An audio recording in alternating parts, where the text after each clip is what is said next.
Nishat, expert detective. Children, let us start with the story. Welcome to the video class. YouTube.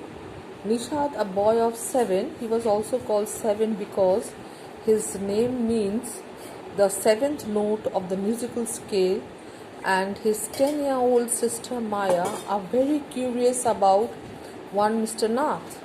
Then one day the children's marble rolled into Mr. Nath's room, and Nishat gets a chance to say him he's a crook or a runner. He gets to see him. Is he a crook or a runner? Now, Nishat's mother was a doctor. He knows Mr. Nath as a patient who is very polite. Now, mother knows that Mr. Nath is a very polite person. As we walked back towards the clinic, 7 said, "He doesn't look anything like a monster, Maya." Maya is the sister. 7-year-old. How many years? 10-year-old sister, Maya. But did you see him? How thin he is. Maybe he is very poor and can't afford to eat. Now, this was said by Maya, 7 to his sister Maya. He can't be poor if he is a crook on the run. I told him he's probably got millions of rupees stashed away somewhere in that room. Do you really think he's a criminal? Maya, he doesn't look like one. Nishat looked doubtful. Of course, he is one, 7, I said, and he certainly isn't starving. Mr. Mehta told us that Ramesh brings his meals up from the restaurant downstairs.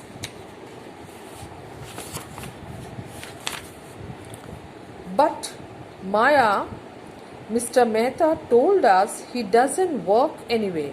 So how can he possibly have money to pay for food? Nishat said. Exactly, I exclaimed. He must have lots of money hidden somewhere. Maybe in that trunk in his room. It's probably full of silver and gold and jewel. And what rubbish, Nishat interrupted. I know I am right, stupid, I told him. By the way, 7, did you see his scars, that is marks on the face? I couldn't. It was too dark, but I bet he's got them during a shootout with the police or something. Mummy told us quite clearly they were burnt scars. Nishat said firmly. Firmly means strongly. Perhaps the police had set his house on fire to force him out, I suggested. 7 looked unsure. On the Monday following Mama's birthday, 7 went alone with her to the clinic at Girgaon. As I was spending the evening with a school friend. When they returned, Nishat told me he'd been to see Mr. Nath, and I felt most annoyed that I hadn't been there. 7 had been quite upset about Mr. Nath's gaunt appearance, and he was sure that gaunt means sickly appearance, and was sure that he was starving. He told me that he had knocked loudly on Mr. Nath's door that evening and said, "Oh, open the door quickly, Mr. Nath." The man had opened it and asked him, "Lost another marble?" That means Mr. Nath thought another marble has entered his room. That's why they have come to search for the marble. He had obviously recognized my brother. No, said Nishat. He had taken the man's hand in his own and thrust a bar of chocolate into it. Did you get a chance to peek into the trunk? 7, I asked. I here means Maya asked. He gave him a chocolate. Nishat looked disappointed. He didn't even ask me in, he said. Then he smiled. But I did find out something, Maya. I went down to the restaurant where Ramesh works, and talked up to him. Good for you, Mr. Detective, I said, patting him on the back. I hope you questioned him properly. Seven looked pleased. Ramesh told me that he takes 2 meals for Mr. Nath every morning and evening, and 2 cups of tea, one in the morning and the other in the afternoon. Ramesh says he is not very particular about what he eats. It's always the same food: 2 chapatis, some dal, and a vegetable. Mr. Nath pays cash and tips well. Yes, he also pays tips to Ramesh. Ramesh told me something very strange, Maya, Seven added. Almost every Sunday he carries 2 lunches to Mr. Nath's room, and the same man is with him each time. He is a tall, fair, stout means strong, and wears spectacles. Ramesh says his visitor talks a lot, unlike Mr. Nath, who hardly speaks. Well done, Nishad, I told him. Now that we have made some progress with our inquiries, we'll have to sort out all the facts like expert detectives so that we can trap the crook. How you do go on, Maya, Seven sighed. How can you possibly imagine he's a crook? He looks so ordinary. Crook means criminal. Criminals or crooks can look quite ordinary. Smarty, I retorted. Did you see the picture of the Hyderabad house baker in the papers yesterday? He looked like any man on the street. Nishat looked doubtful. The monsoons broke the next day. Dark clouds accompanied by blinding flashes of lightning and roaring rolls of thunder burst with all their fury, flooding the streets with a heavy downpour. School was to have reopened after the summer holidays, but no traffic could move through the flooded roads, and there was an unexpected holiday. So the school could not run due to rains, and it was holiday. I thought I'd spend the time usefully. I sat at my desk in our bedroom with a sheet of paper before me. Now here we go to the part 2 of it. Now catching the crook. Who was the crook? Mr. Nath. Expert detectives Nishad and Maya panned it by appointment to the whole world. Then I began writing. About half an hour later, I turned towards Seven, who was lying on his tummy, chin cupped in his palm, reading comics.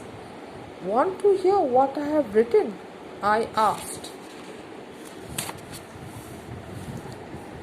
He looked up questioningly. I listed all the facts we know about Mr. Nath, which might help us to trap him, I said. Want to hear? Seven nodded. Fact number 1, I read. His name is Mr. Nath. We must discover his first name. Do you think his real name Maya? Nishad asked. Probably not, I said. Most crooks have an alias. That means they have different names, alternate names. I added a big question mark after Nath. Fact number 2, I read on the tenant at Shankar House say he's mad, strange and unfriendly. Number 3, he doesn't talk to anyone and is mannerless. But he did talk to us, Maya, and Mama says he is very polite, Nishad interrupted. He only talked to us because he had to, I said. And since he was under Mama's Medicare treatment, he had to be polite. Now, fact number 4, he doesn't receive any letters. Seven nodded. Number 5, he has been living in room number 10 of Shankar House for more than a year. I continued. Number 6, he doesn't work and sits in his room all day. Number 7, the kids in Shankar House and even some of the grown-ups are scared of him. Number 8, he has no visitor except for a spectacled, fair, fat man who visits him on Sundays for lunch. Number 9, food and tea are taken to his room by Ramesh from the restaurant downstairs. He doesn't care what he eats, pays his bill immediately, and tips well. That's in my list. Have I forgotten anything, 7? Nishad had obviously not been paying too much attention to my list of facts. All he could say was, "Poor man, Maya. He must be so lonely if he doesn't have any friends." "How can a crook have friends, idiot?" I almost shouted. "At last he has one friend, and one who meets him on Sundays," said Nishad. A brilliant thought occurred to me just then. That man must be Mr. Nishad's accomplice in crime, I said. "Yes, his friend in doing the crime, his companion, that man who comes to him every Sunday. Maybe he keeps all the loot, and he comes now and then. Now and then means often, to give part of it to his partner, Mr. Nath, for expenses. That's it. I'm sure I am right."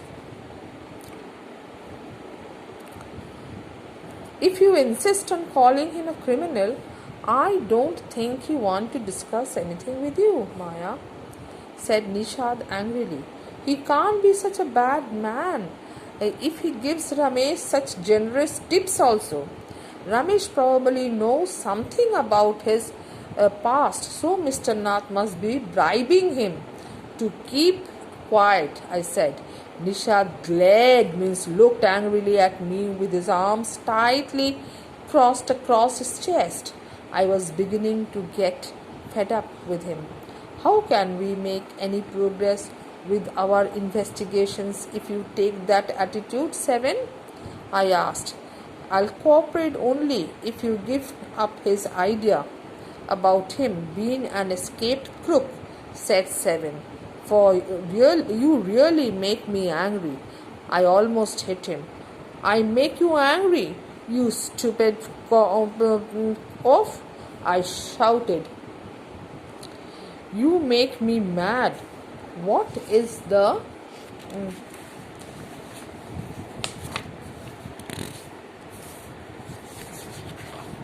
point of all these inquiries if he is not a crook?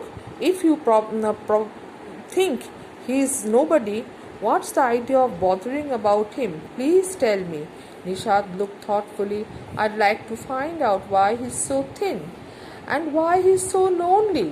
I want to know why he doesn't have any friends and lives alone. Try to understand, 7. I told him. If he lives in Shankar house for a year and he hasn't made a single friend, there's something wrong.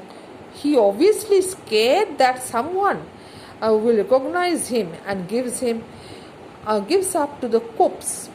Cops means police. Maybe no one's tired of making friends with him." Nishad protested. "Why should anyone bother? You have seen what a nasty bear he is," I said. "I don't care," said Nishad stubbornly. "I like him and I am going to try and be his friend." "Friends with a crook? Ha! You are crazy, 7, I said. "The cops will take you to jail with him. Do you want that to happen, you idiot?" Nishad merely glared at me and quietly walked out of the room. My theories seemed to have made no impression on him at all. Now this is a story by Sharda Dwivedi from the book The Broken Flute. Thank you, children.